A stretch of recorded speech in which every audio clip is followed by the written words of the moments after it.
if we are able. And I try to take care of updating my investments. This is not all of my investment, but rather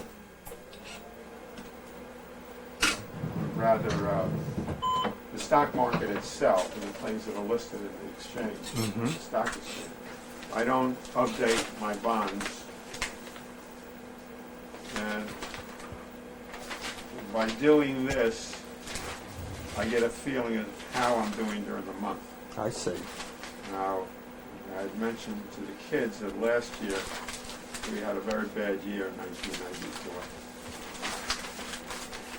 And consequently, we've done some retrenching of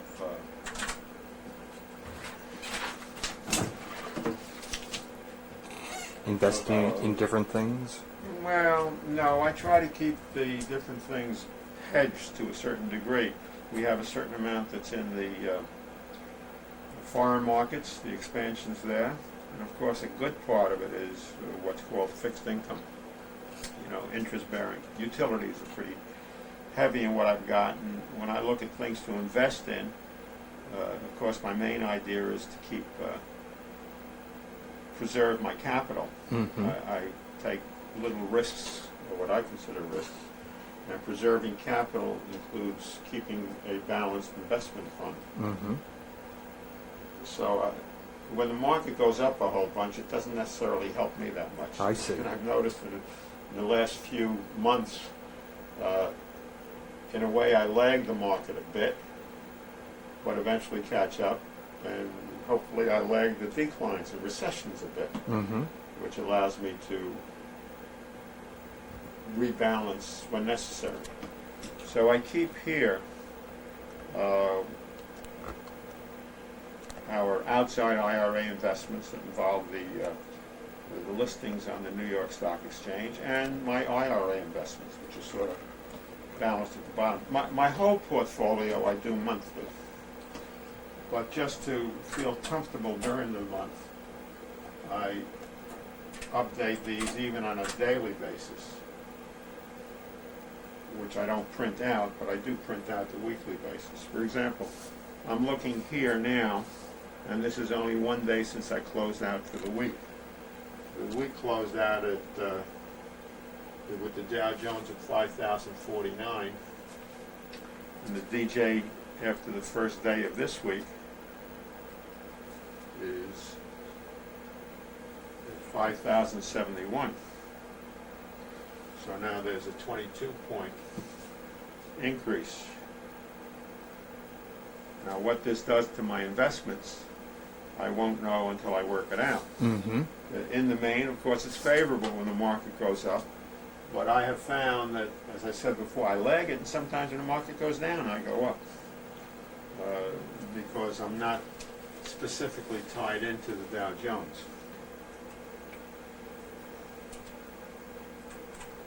We're talking about measuring from November 24th, which was the Friday after Thanksgiving.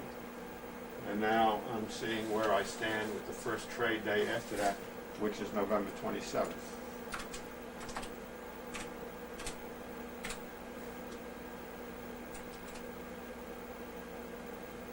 As I said, the market went up 22 points. So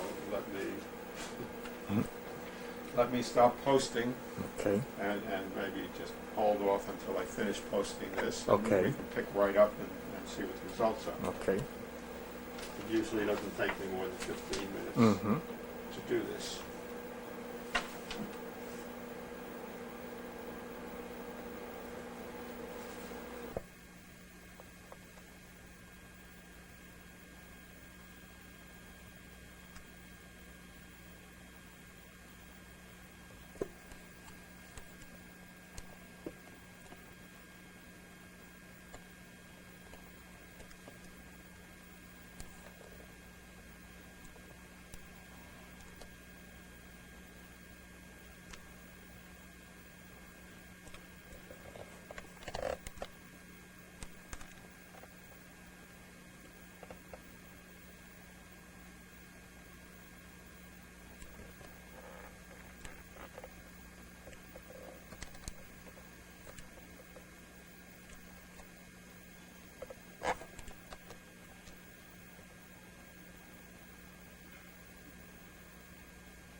Okay, whenever you're ready. Well, I finished summarizing my daily activity, and as I mentioned before, even though the Dow Jones went up 59 points today, my little measuring device ended up losing $100 for myself. Mm-hmm. So I look and see what caused this, and I divide my holdings between stock market holdings and bond holdings. And as expected, my stock market holdings followed the market, in that I made $274 there. But my bond holdings dropped $375. So I take a look and I say, what caused that? And as I look at the individual stocks, one of the things that I hold is it's a BlackRock investment trust, and that's a blue chip kind of thing. And I hold it because of the yield that I get on it, which has been quite reliable. Since I never expect to sell this any profit or losses in this particular area, and it's sitting in my IRA, is nothing to worry about. But that's where I lost $300 in the day. It's funny. Why things like that should go down, I don't know. The only explanations is that interest yield sensitive stocks would tend to go up if interest rates go down, and vice versa. Now, all the talk I've heard is that interest rates, if anything, will go down and should make this more valuable. But you can't always judge what these big investment portfolios do, but it's nothing to concern myself with. It's a book loss, and so what? The yield's not changing, the income's not changing, so I don't look at this with any great profit. Mm-hmm. When did you become active in the stock market? Was it at late 50s, or was it a little? No, late 50s, we had no money. No money. That's what I was going to think. Yeah. I guess we started more or less. It was just small holdings, but when I retired, that's now almost 9 years ago. At that point, I had the big decisions to make about my IRAs and my investments with Sperry, which was then Unisys. So I decided that I could do as good a job as they could and avoid paying any administrative costs by leaving it in there. So I pulled out all the money I could handle, rolled it over in effect. And that became my holdings. The money that I pulled out of the IRAs, well, we're not a part of it. There's a certain buildup. See, some of the stuff I was able to pull out of the IRAs without tax consequences. Essentially, that's the stuff that I contributed toward the IRAs, and it was after-tax money, so I pull it out, and there's no tax consequences. So there's no sense using it in there, and I took it out. And at that point, I really went into my investments in a big way. I knew then I have to be concerned with preserving capital and maximizing my yield. So if I were to look at investments, except for very rare occasions, if that yield percentage was not in the 6% or better, I'd stay away from it. Mm-hmm. I took a few flyers, and they worked out well, but it would be because of particular instances. On top of, so I had that piece, the piece that was our money at the time, and any income from that would of course be taxable, as with capital gains. The other half was what I rolled over in the IRA. Now, the handling of the IRA, again, you want to maximize yield and protect your capital, and it was the same approach on both of them, except I recognized that there would be no capital gains benefit from, or no capital gains to pay tax on in the IRAs. By the same token, if there were any capital losses, which I didn't anticipate any, but I would get no benefit from the IRA effect. So I wanted to be less risk averse in the IRA investments. So at that point, I sort of did a lot of studying, laid out a lot of stuff, and figured that I could do as good a job as the so-called experts. So I laid it out, making the income as regular as I could. I leaned heavily toward corporate bonds. I found those reliable. Using Standard & Poor's ratings, I try to stay with the A or better, but I have to admit, in some cases I went down to triple B or even double B. If I felt that nobody was going to make this company go bankrupt, and you can get some real bargains there, and some of them worked out very well. As a matter of fact, the ones that worked out so well, because the interest rates and the yields were very high, ended up with redemptions, and that sort of made me stay on my toes.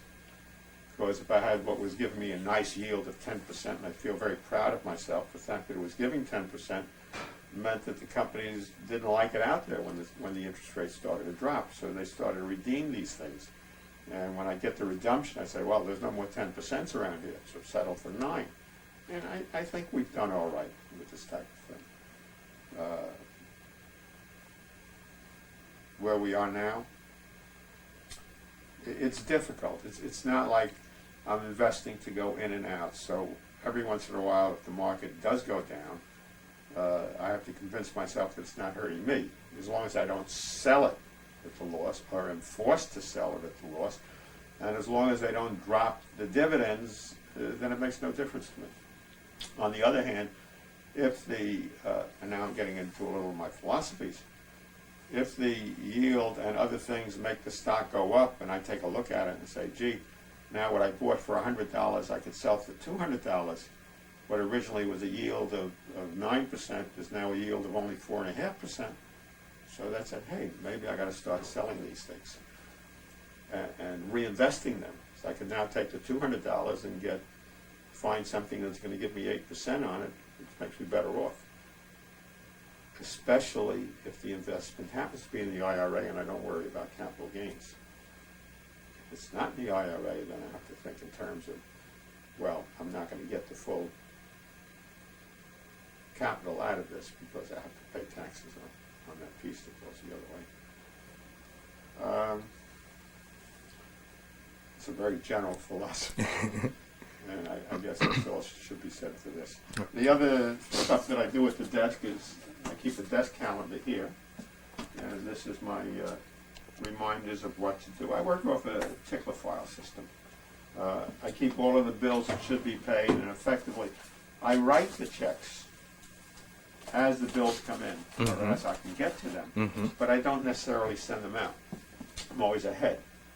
And I keep the things to be sent out. We're now getting towards the end of November, so I don't have much sitting here. I work on a month-to-month basis. And I summarize all of our holdings and all of our expenses each month. Summarize the income, summarize the expenses, summarize the movement in the corpus of my investments. All your bills are expected. The bills that are expected, but working on a month-to-month basis and summarizing at the end of the month keeps it pretty consistent. So I can look at it, if not from month to month, at least from year to year, and then I do a big summary at the end of the year.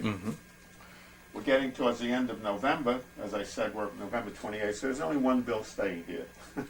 I use a philosophy. I put on the outside of the envelope the date that it's expected, which is December 6th, allowing that our mail system is still reliable enough, and I happen to think it is, but I don't go all the way, and I allow 6 days. I see. So I will always mail this out 6 days before the due date. The one thing I'm left here with is a check that was made out that was due December 6th, therefore the check is dated November 30th. That's the date this will be mailed out.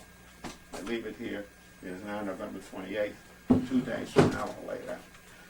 At the end of the month, I'll take all of my next month's bills that I've been preserving to this point and write out all the checks. And as the month progresses and I get more bills that are due that month, then I will write out those checks for that month, but always slot them, noting on the outside of the envelope before, where I would put the stamp, but before I put the stamp on it, the date that it's supposed to be in the hands of the debtor.